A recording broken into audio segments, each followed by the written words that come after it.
창세기 두 번째 시간 제목은 하나님의 언약입니다. 하나님의 언약. 첫 번째로 하나님은 원래 인간과 행위 언약을 맺으셨습니다.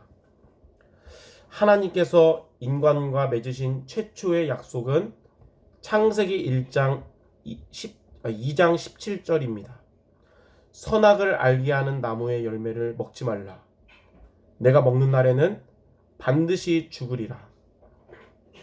하나님이 인간과 약속을 맺으신 이유는 하나님께서 인간을 기계적으로 움직이는 로봇으로 만든 것이 아니라 자유의지를 가지고 책임지는 행동을 하는 존재로 만드셨기 때문입니다.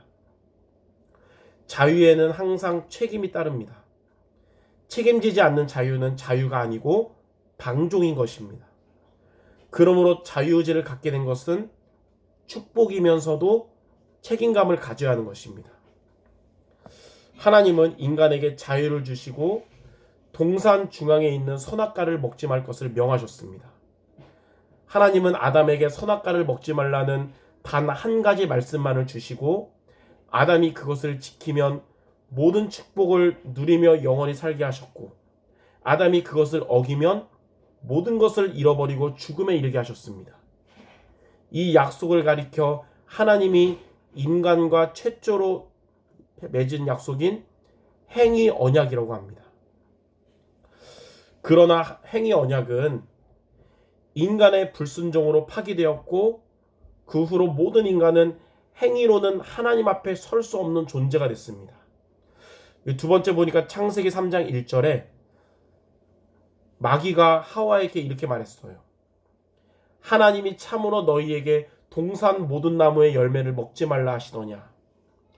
마귀는 하나님의 금지 명령을 알고 있었음에도 이렇게 물은 것은 인간에게 하나님에게 대한 불신앙을 심어주는 속임수였습니다.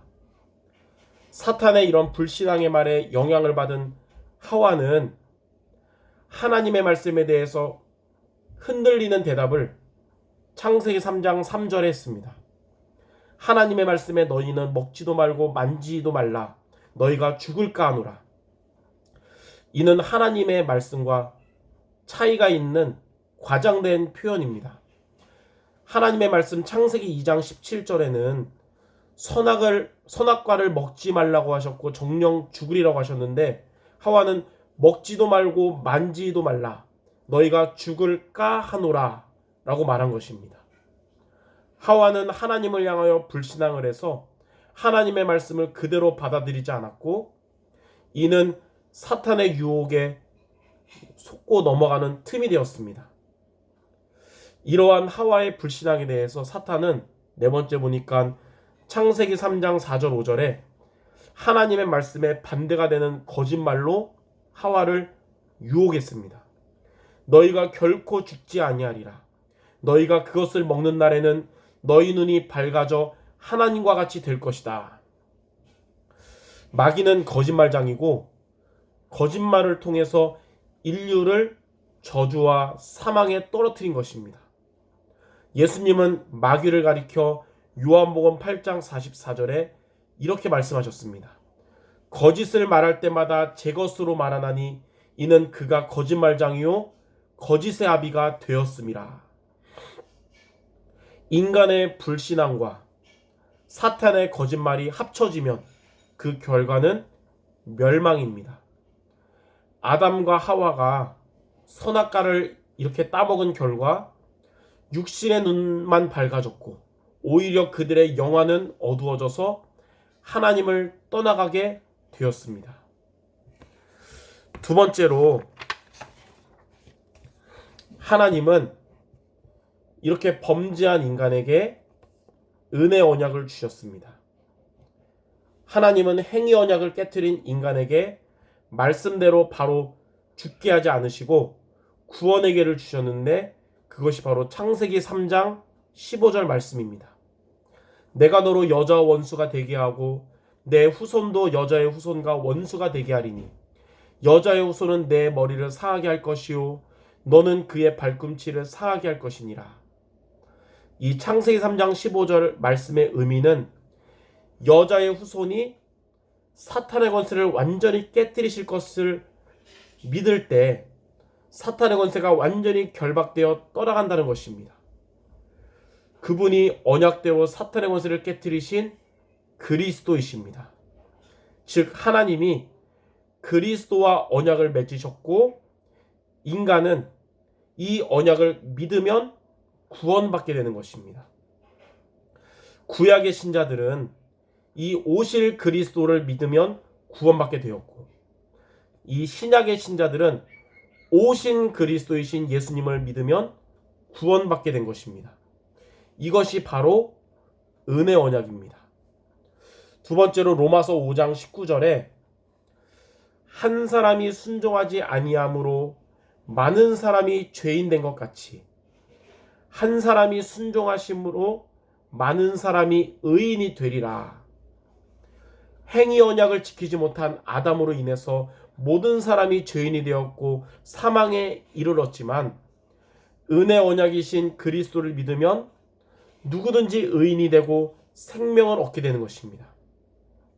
우리는 하나님 앞에 상태로나 행위로나 떳떳하게 설 수 없는 존재며 우리 자신의 노력으로나 다른 사람의 도움으로도 하나님을 만날 수가 없는 존재지만 그리스도를 통하여 하나님을 만나게 됐고 하나님이 함께하는 존재가 된 것입니다.